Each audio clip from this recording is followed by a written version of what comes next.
Мила с видом опытной хозяйки суетилась около плиты. Она весело напевала вполголоса детскую песенку про друга и все время сверялась с рецептом, наскоро записанным на тетрадном листке. Зинаида Павловна с улыбкой наблюдала за хлопотами дочери. «Ты так сейчас на бабушку похожа. Она тоже любила печь пироги и все время пела, когда они доходили в печке. Знаешь, доча, в русской печке такая вкусная и пышная сдоба получается. Эти духовки электрические только убивают живость хлеба». Женщина осуждающе кивнула в сторону газовой плиты, но дочь возразила ей. «Мамуля, у нас не электроплитка, а природный газ. Все равно химия. Не открывай духовку раньше времени, а то воздушности не будет.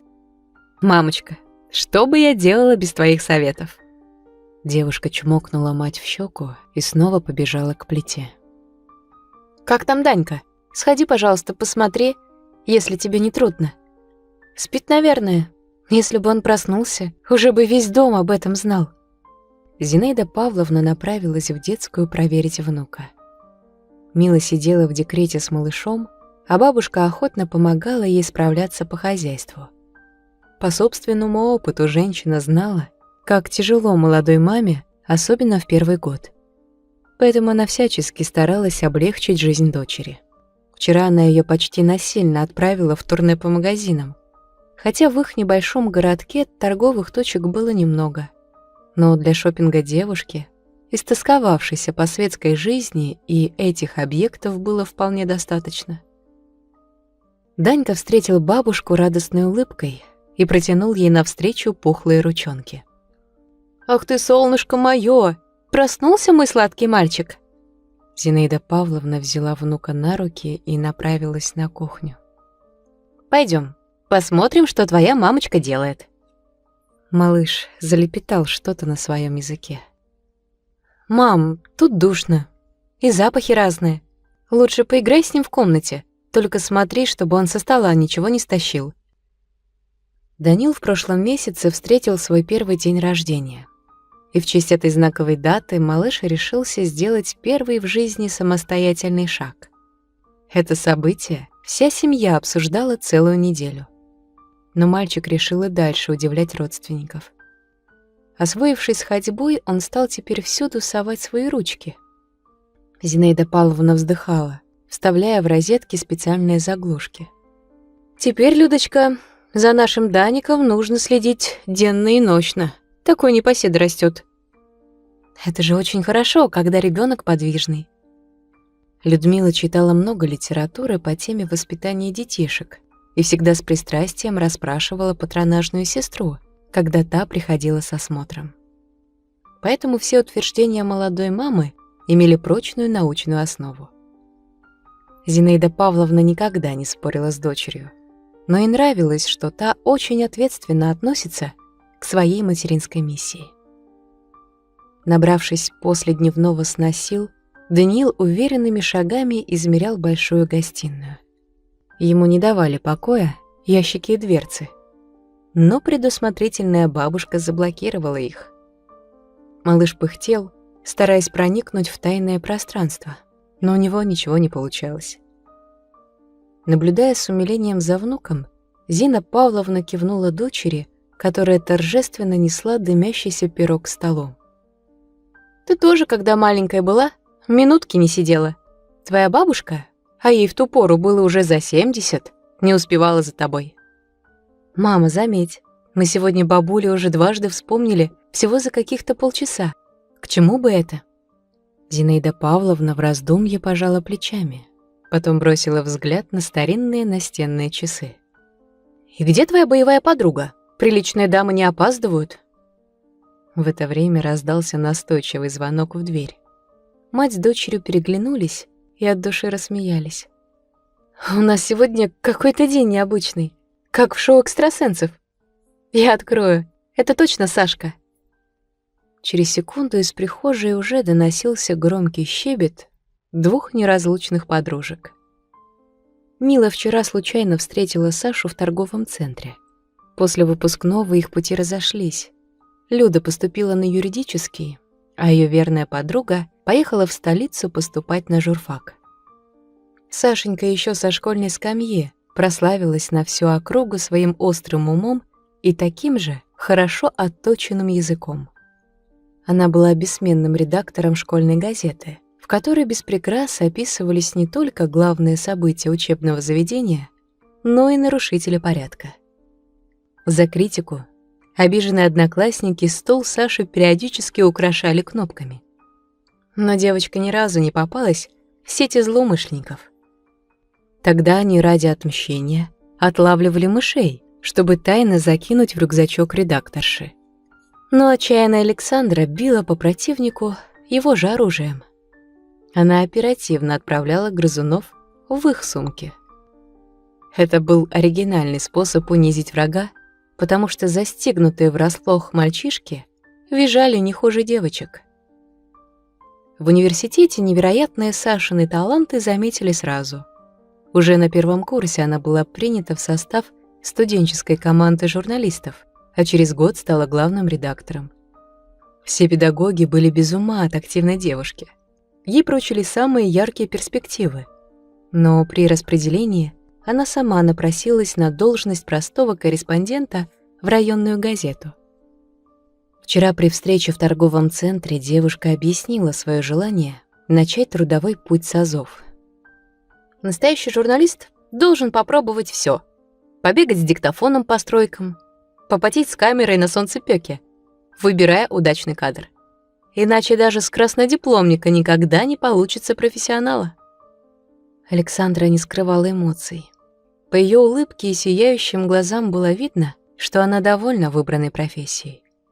Еще больше ее радовало, что она будет начинать свое восхождение к творческому Олимпу в родном городе. В редакции ее встретили тепло, потому что в организации наблюдался хронический дефицит кадров. «Мила, мне так много надо тебе рассказать. Мы же столько лет не виделись. По-моему, 3 года. После нашей свадьбы с Сережей ты ни разу не появлялась на горизонте. Кстати, даже не звонила». «Упрек принят. Прости, подруга. Постараюсь наверстать упущенное». Александра только на секунду задумалась, а потом решительно заявила: «Так завтра я нагряну тебе в гости. Скажи, когда тебе удобно будет. Ну, чтобы мы могли поболтать спокойно». «Саша, в любое время приходи. Мне мама помогает с Даником». Зинаида Павловна наблюдала за девушками. Они оживленно болтали и смеялись. Годы разлуки не отразились на их отношениях. Девушки и сейчас напоминали двух школьниц, которые весело обсуждают свои житейские дела. Но увлечённая беседа не влияла на их аппетит. Со стола быстро пропали салаты и курица. На стадии полного исчезновения был Милин пирог с яблоками. Александре очень понравилась выпечка. «Подруга, ты настоящая волшебница! Такая вкуснотища! Рецептик подкинешь?» «Хотя не надо, все равно у меня так не получится. Да и некогда, честно говоря». Девушка интригующим взглядом посмотрела на подругу, потом на Зинаиду Павловну. «Представляете, мне поручили сразу такое задание. Такая сногсшибательная тема. Сенсация!» Людмила решила немного пощекотать Сашино самолюбие. «Чтобы получилась сенсация, надо иметь опыт. Ты только вчера вылетела из аудитории универа. Тебе, Сашка, еще учиться и учиться». «Ничего ты не понимаешь, Мила. На актуальной теме можно сразу раскрутиться. А эта тема — убойная сенсация. Представляешь, пропавшие люди, точнее старики». Девушка осеклась, заметив, как побледнели лица гостеприимных хозяек дома. По щекам Зинаиды Павловны скатились 2 слезинки, а Людмила с болью в голосе произнесла: «Мы с мамой сегодня дважды вспоминали бабушку. Никак не могли понять, к чему это вдруг. А теперь понятно, что к этому разговору». Александра силой хлопнула себя ладошкой по лбу. «Ой, чёрт! У меня совсем из головы вылетело, что у вас тоже несчастье случилось. И я сейчас как слон в посудной лавке веду себя. Простите, ради бога». «Саша, ты в одном коротком монологе умудрилась упомянуть и Бога, и его темного оппонента. Ты уж определись, кому служишь?» Людмила постаралась немного исправить ситуацию. ведь неудобно ставить гостя в неловкое положение. Но Шурочка профессиональным чутьем чувствовала, что именно в этой квартире ей нужно начинать свое расследование. Она мгновенно перешла на деловой тон. «К сожалению, я не помню всех подробностей того происшествия. Да и были мы тогда, по большому счету, детьми. Помню только, что твоя бабушка, Люда, пошла за хлебом в магазин и больше не вернулась». Зинаида Павловна с горечью вздохнула. «Прошло уже 8 лет, а я тот день помню во всех подробностях. Но к чему сейчас вспоминать, бередить старые раны? Мама передо мной и сейчас, как живая, стоит. Так бы хоть, если ее уже и нет в живых, хоть на могилку можно было бы пойти проведать. А так пропал человек, словно его и не было». Несмотря на печальный момент, глаза Александры загорелись. Она умоляюще посмотрела на мать Людмилы. «Зинаида Павловна, расскажите, пожалуйста, подробно про тот случай». «Ой, девчата, зачем настроение портить? Вы столько лет не виделись. Вам есть о чем поговорить». «Это очень важно, Зинаида Павловна. Я уже начала свое расследование, и у меня есть кое-какие догадки. Поэтому любые сведения важны. Я не исключаю, что ваша бабушка, как ее звали?» «Раиса Мефодьевна». «Так вот, вполне возможно, что Раиса Мефодьевна жива. Сашенька, я понимаю ваше желание помочь нам добрым словом, но моей маме было уже 72 года, когда она бесследно исчезла. А прошло больше 8 лет со дня ее пропажи. То есть ей сейчас было бы уже 80. В таком возрасте вряд ли человек выживет, оставшись без помощи близких». «Зинаида Павловна, в жизни такие удивительные истории происходят. Вы даже не представляете. Нельзя отказываться от надежды. Надо верить. Один сокурсник мне рассказывал, он из Дагестана, что его столетний дед почти 2 месяца блудил в горах. У него не было ни еды, ни теплой одежды. И выжил старик. Вернулся целёхоньким домой. Еще и внуков отругал за плохую стрижку овец. Поэтому вполне возможно, что Милина бабуля жива и здорова. Может, память потеряла». «Что ты? У мамы была отменная память. Она всю жизнь бухгалтером в колхозе проработала. Помнила наизусть все ставки и зарплаты. Она даже помнила, сколько односельчане получали трудодней после войны. В магазине наша бабушка все в уме подсчитывала. И телефоны запоминала с первого раза. И зрение у мамы тоже было отменное. Никогда очками не пользовалась. Поэтому о проблемах с памятью даже не стоит говорить». Людмила все это время держала на руках Даника. Тот смеялся от удовольствия, забавляясь тем, как мама ему делает козу. Потом она отнесла малыша в манеж и вернулась к столу. «Бабушка мне всегда помогала с математикой. Ты же знаешь, у меня с этим предметом были проблемы. Представь, она легко щелкала не только арифметические задачки, но и прекрасно разбиралась в алгебре и геометрии. Я всегда поражалась ее способностям». Зинаида Павловна утвердительно кивнула головой. «Да, мама любила все подсчитывать и умножать. Вообще она достаточно образованным человеком была, хотя не имела диплома о высшем образовании. Но в те времена техникум тоже считался престижным учебным заведением. Скажите, а почему Раиса Мефодьевна из деревни в город переехала?» Мы настояли на этом. Деревня уже опустела, почти никого не осталось. Мы с мужем, Людочкиным папой, позвали ее к себе. Тогда как раз эту квартиру трехкомнатную купили. Наша бабушка сначала отказывалась, а когда зимой ее дом полностью снегом занесло, и она неделю к людям выбиралась, согласилась на переезд. Мы не обижали ее. Мой брат, он в Архангельске живет, тоже приглашал маму к себе. Но с невесткой у нее не сложились отношения. А зятя она любила. Они душа в душу с ним жили. Да по вечерам любили в дурака перекинуться. Воспоминания о родном человеке согрели душу, а на глазах снова заблестели слезы. Зинаида Павловна продолжила рассказ. Она всегда ходила в магазин за продуктами. Гастроном всего в 100 метрах от нашего дома. И в тот день тоже выскочила за хлебом. Обед приготовила, а хлебница оказалась пустой. Тогда Люда только из школы вернулась. Бабушка ей строго-настрого наказала дождаться ее, не глотать суп без хлеба. Она как была в халате и тапочках, так и отправилась в магазин. Больше мы ее не видели. Зинаида Павловна со вздохом развела руками. Александра снова и снова задавала вопросы. А поиски когда начались? Когда я вернулась с работы, мне Люда сразу сказала, что бабушки нет. Я сразу позвонила мужу, и мы всей семьей стали искать маму. Даже соседи помогали в этом непростом деле. Расспрашивали продавцов в магазине. Они все хорошо маму знали. Людмила поддерживала мать, вспоминая события 8-летней давности. Мы все соседские улицы обошли, обзвонили все больницы и морги, сходили на вокзал и автостанцию. Я даже у местных цыган спрашивала, и все безрезультатно. В полиции только на 3-е сутки заявление приняли, но они практически ничем не помогли, потому что пошли точно по нашему пути. Единственное, что сделали полезного, разослали фотографии. Но беда в том, что эти фото старые, бабушка не любила фотографироваться. Нашли снимок, на котором ей было лет 50. Возможно, причина неудачных поисков именно в этом. В принципе, это и вся история. А вы навещали старый дом в деревне? А как же? Мы туда, в деревню, в первую очередь на машине и поехали с мужем. Всю округу обошли. Объехали вокруг лес и речку. В соседнюю деревню заглянули. Женщина немного подумала, потом с нескрываемой тоской произнесла.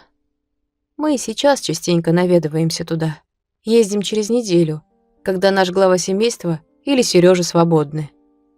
Я так и не научилась управлять машиной. А Людмилу боюсь пускать за руль. Мало ли дураков по дорогам ездит. Молодая мама возразила.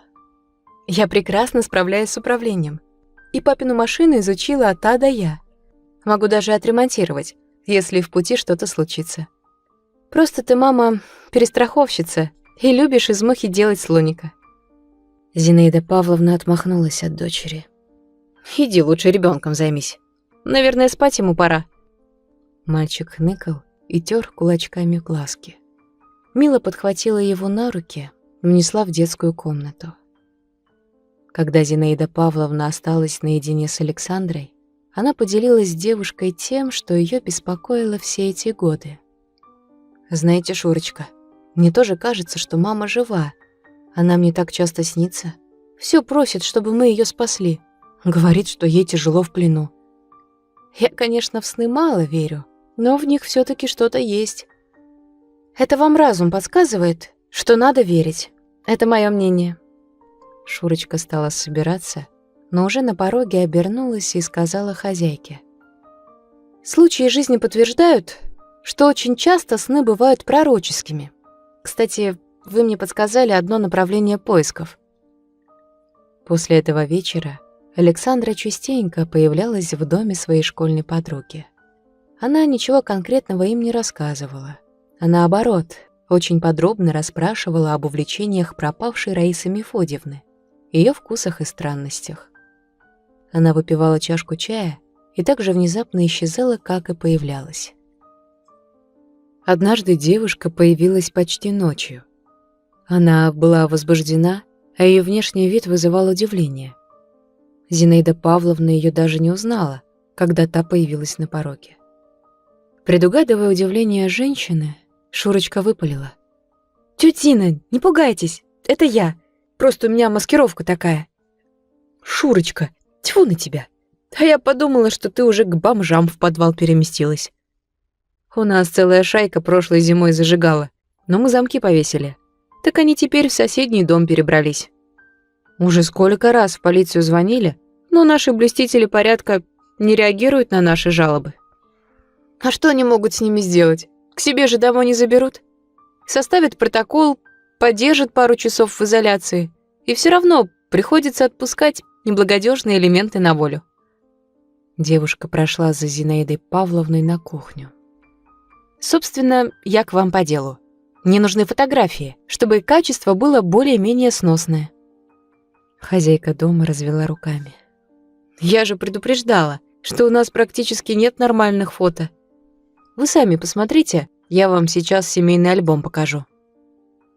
Через минуту женщина положила на стол архив фотографий.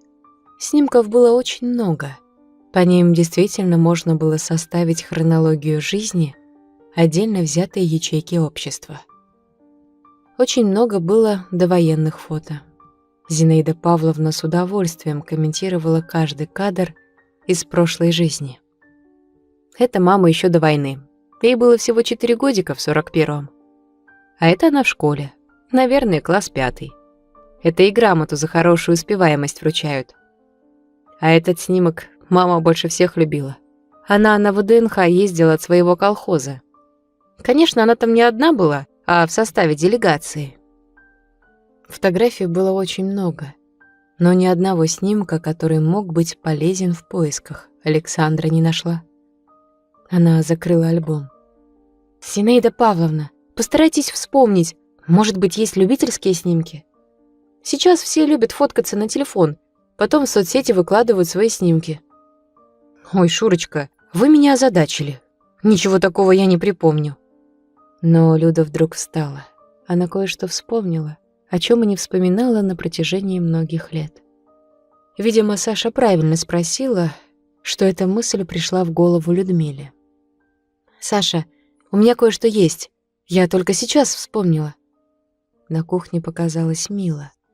Ее появление было настолько неожиданным, что Зинаида Павловна вскрикнула.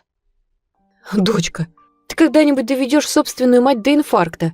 Разве можно так людей пугать? Ходишь тут как тень отца Гамлета. Давай скорее тащи, что там у тебя есть». «Саш, не обращай внимания. Мама у нас каждого шороха боится. Вот бабуля была отчаянной женщиной. Знаешь, она даже преступника задержала без посторонней помощи, когда молодая была. Тут кассу колхозную хотела обчистить, но бабуля его скрутила, как Рэмбо, потому что неудачливый грабитель был меньше ее в 2 раза. Про тот случай даже в газете писали, а она долго в героинях ходила. Ладно, сейчас вам принесу последние фотки перед исчезновением бабушки. Я только сейчас про них вспомнила, они у меня в папке». Людмила принесла из комнаты свой ноутбук. Она минут 10 открывала файлы, пытаясь отыскать нужный снимок. «Мы тогда с бабулей отправились в парк погулять. А предки, то есть родители, мне новый телефон подарили со всякими примочками. Ну, я и решила на бабушке испытать, как камера работает. Я ее раз 5 щелкнула. Вот они, эти снимки. Очень даже хорошие фоточки. И ракурс правильно выбран. Мила, ты не представляешь, как ты мне помогла». Александра долго рассматривала снимки 8-летней давности. На них миловидная женщина зрелого возраста улыбалась, демонстрируя ровные зубы. «Надо же, ни за что не скажешь, что ей здесь 72, а улыбка не хуже, чем у голливудской звезды». Раиса Мефодьевна и правда очень хорошо выглядела, да и здоровье имела отменное. Вообще она смеялась, что еще правнуков переженит, а потом уже на тот свет соберется. Люда смеялась. «Ну что ты, бабуль, какие правнуки? Я замуж не пойду». Старушка улыбалась. Все в таком возрасте замуж не собираются. Мама очень гордилась, что у нее свои, а не вставные зубы. Она вообще редко жаловалась на здоровье. Я даже и не припомню такого случая. Саша поддержала Зинаиду Павловну. «Моя мама тоже считает, что люди того поколения были особой закалки. Твоя мама права. Ваши бабушки и дедушки — это люди со знаком качества. Они и такое перенесли, и не сломались». Шурочка перекопировала фотографии себе на флешку и удалилась. 2 недели она не звонила и не появлялась.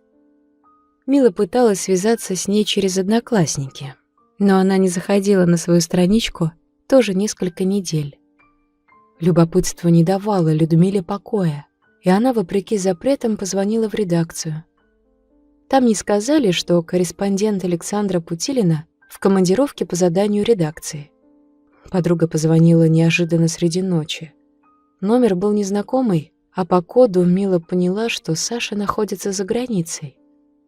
Она говорила очень тихо и быстро, словно опасалась чего-то. «Слушай, подруга, у меня нет времени все тебе объяснять. Но тут такое творится. Короче, я тебе сейчас скину один телефончик, а ты прямо сейчас позвони ему. Понимаешь, прямо сейчас, а не утром. Это очень важно».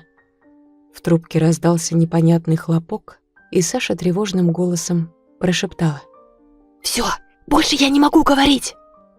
Раздались короткие гудки, а потом пришло сообщение с номером мобильного телефона. Людмила сделала все по инструкции.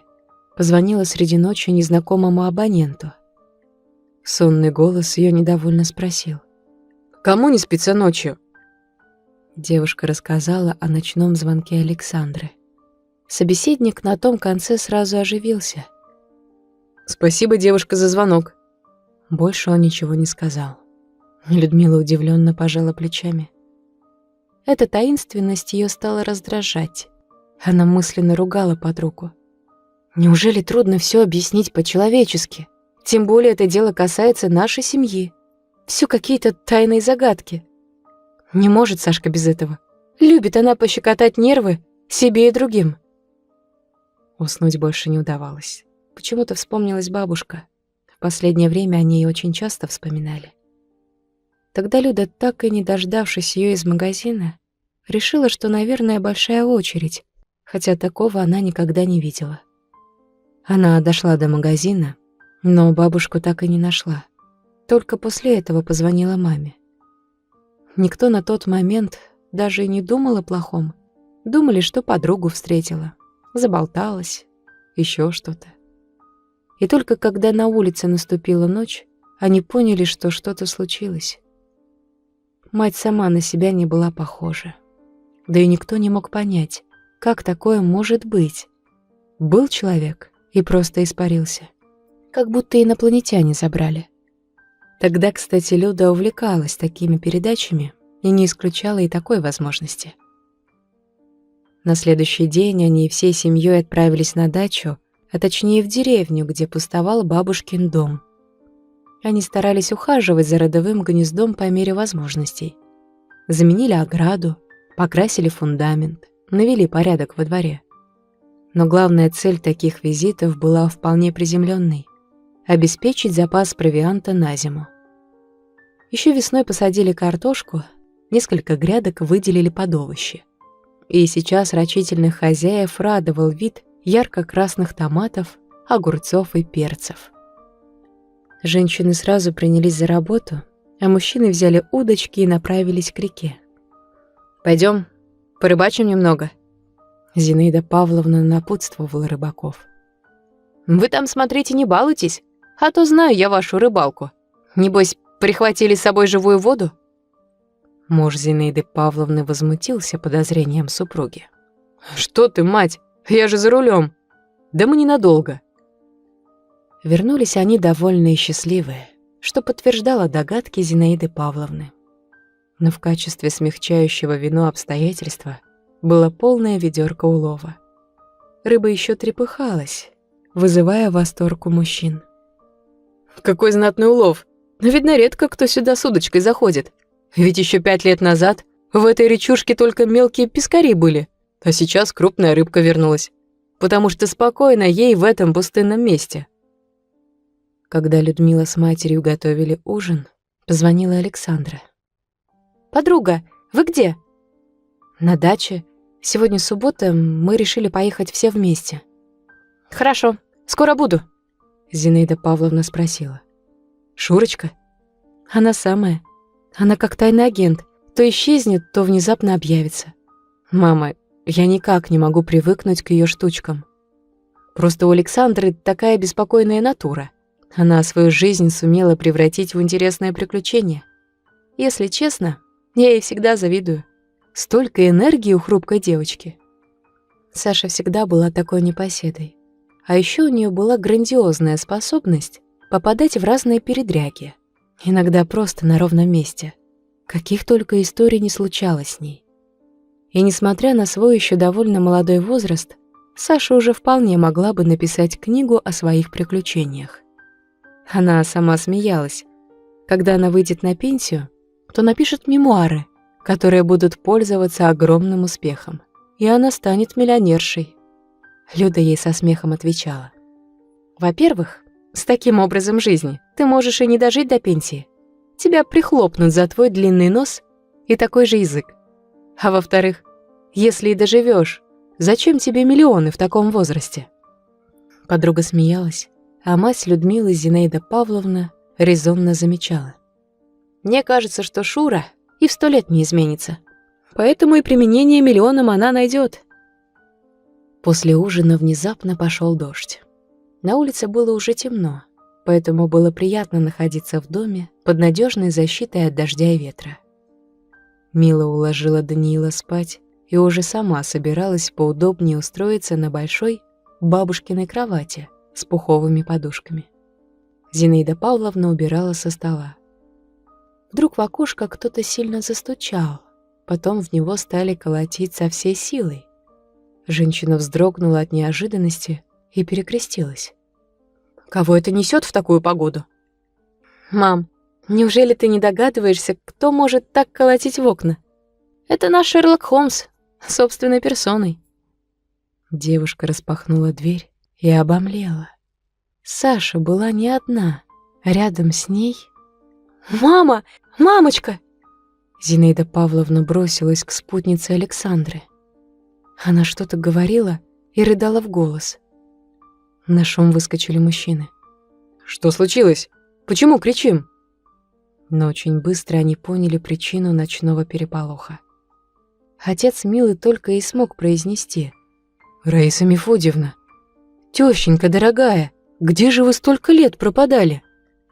На этот вопрос ответила Александра после того, как все родственники немного пришли в себя. Журналистка начала поиски сразу в нескольких направлениях. Главная трудность состояла в том, что с момента пропажи прошло много лет. Сначала она исследовала эту тему в интернете. Она пыталась найти ответ на вопрос, куда мог пропасть здравомыслящий, еще не старый человек после магазина. Конечно, свидетелей найти было невозможно, поэтому девушка не стала терять время на их поиски. Она начала изучать подобные случаи. Ее удивлению не было предела. Оказывается, старики пропадают чаще молодых, причем они редко исчезают просто так. Общаясь в социальных сетях со знающими людьми, девушка выяснила, что часто пожилые люди становятся жертвами нелегального бизнеса, торговли людьми. Несчастных стариков похищают, а потом превращают в рабов. Их заставляют попрошайничать. А если кто-то отказывается работать на хозяина, избивают. Этот бизнес буйно процветает в некоторых республиках бывшего Союза. Александра стала разматывать этот клубочек, но информации явно не хватало. Ей была нужна оперативная сводка. Она с трудом уговорила помочь бывшего школьного товарища, который работал в органах. Вдвоем они проделали огромную работу, пока не вышли на цель. Александре одна подписчица из соседней страны сообщила, что видела очень похожую бабушку на вокзале, но та женщина каждый день попрошайничала. Причем ее всегда охраняли 2 здоровенных детин. Александра, не откладывая дела в долгий ящик, отправилась к соседям. Сейчас, когда все страхи остались позади, она со смехом рассказывала. «Представляете, сколько я натерпелась? Я почти неделю блудила по вокзалам и подворотням, пока не встретила Раису Мефодьевну. Я ей подала денежку, в которой спрятала записку. Ведь эти 2 громила от нее ни на шаг не отходили. Одним словом, все было как в шпионском романе. Был и побег, и погоня, и даже стрельба». «Шурка, ты что, серьезно? А кто стрелял, если не секрет?» «Теперь никаких секретов. Мой друг, который в органах работает, связался со своими коллегами еще заранее. А я была типа приманки или живца, на которого рыбу ловят. Нужно отдать должное вашей бабушке. Она все прочла и отреагировала правильно. Не кричала, не плакала, абсолютно каменное лицо. Я даже испугалась, что она не заметила бумажку, что просто положила ее вместе с деньгами. Но когда встретила ее взгляд, то стало понятно, все хорошо. Она меня поняла, а с таким человеком проблем не будет. Нас заметили раньше, чем я рассчитывала. Честно, если бы не помощь местных властей, то чем бы все это закончилось, неизвестно. Мы с Раисой Мефодиевной успели убежать не так и далеко, когда они спохватились. И пришлось нам прятаться в баках помойки. Отдельная история, как нас оттуда доставали. Туда-то мы со страху быстро заскочили, а вот обратно и никак. Грязные, в банановых шкурках. В общем, видок еще тот. В общем, все хорошо. Служители порядка подоспели вовремя. Вы не представляете даже, какой это бизнес. Какие там деньги? Я наблюдала за ними несколько дней и понимаю, что на улице заработать можно гораздо больше, чем вот так, как я. Девушка вдруг стала принюхиваться. Мне это показалось? Или тут действительно рыбкой пахнет? Ой, сейчас подавлюсь слюной. Скорее кормите путешественников. Раиса Мефодиевна, вы дома? Скажите хоть словечко. Пожилая женщина не верила своему счастью. Она тихонько плакала в объятиях дочери. «Зиночка, я такого натерпелась. Не приведи Господи никому перенести того, что мне пришлось испытать. Спасибо этой девочке. Если бы не она, я все эти годы мечтала, чтобы хоть перед смертью вас увидеть». Александра похлопала пожилую женщину по плечу. «Рано вам еще, Раиса Мефодиевна, о таких вещах говорить. Вы до 100 лет. Не меньше обязаны прожить после такого сногсшибательного приключения. Могу только одно сказать, что благодаря нам удалось накрыть целую мафиозную группировку. Они организовали целую сеть торговли людьми, не гнушались ничем, но теперь эта лавочка прикрыта. Представьте, только в той точке, что накрыли с нашей помощью, в неволе томилось больше 300 стариков, причем большинство из них тоже ушли из дома и не вернулись. Зинаида Павловна только сказала: «Спасибо вам, Сашенька. Как хорошо, что на свете есть такие отзывчивые люди, как вы». Но Сашенька уже была увлечена ужином. Столько времени, считай, и не ела по-человечески. Все урывками, все на бегу. А тут такой стол накрыт. Люда взяла бабушку за руку. «Бабуля, пойдем, я кое с кем тебя познакомлю». Раиса Мефодиевна встала и пошла за внучкой. В соседней комнате на большом диване, раскинув пухлые ножки и ручки, спал Даня. «Вот, бабуль, знакомься, это твой правнук Даня». «Правнук? Как же это, Господи? А тот молодой человек...» «Да, бабуля, тебя так долго не было, что твоя внучка и замуж вышла, и правнука тебе родила». Старушка присела на край дивана. «Родненький, ушла бы бабушка твоя, и никогда бы не знала, что ты на свете есть». В доме не спали чуть ли не до утра. Когда у Раисы Мефодиевны уже стали глаза закрываться, Людмила и Зинаида Павловна спохватились. Быстро расстелили бабушке постель, уложили ее. И старушка тут же уснула со счастливой улыбкой на губах. Но вот Сашке не спалось. Она все рассказывала и рассказывала. Зинаида Павловна принесла на стол настойку собственного изготовления.